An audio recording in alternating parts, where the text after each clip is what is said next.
שלום חברים. תראו מה מצאתי.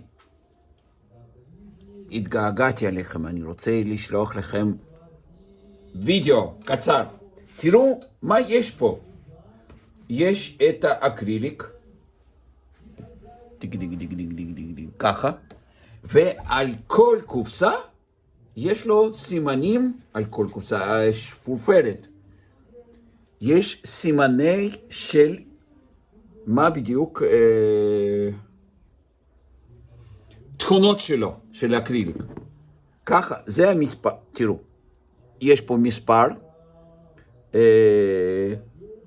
ריבוע וכמה פלוסים. יש פה 3 פלוסים וריבוע מלא. ופה יש ריבוע שהוא שקוף. יש לו באמצע קו כזה, פס. תראו.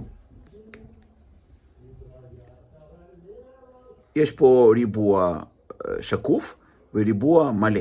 זה אומר שהצבע הזה אטום, והירוק הזה פחות אטום, יותר שקוף. הוא שקוף ככה שיש לו סימן שהוא שקוף לגמרי. לצהוב הזה יש סימן שהוא שקוף לחצי שקוף. הנה פה. חצי מהריבוע מלא וחצי שקוף.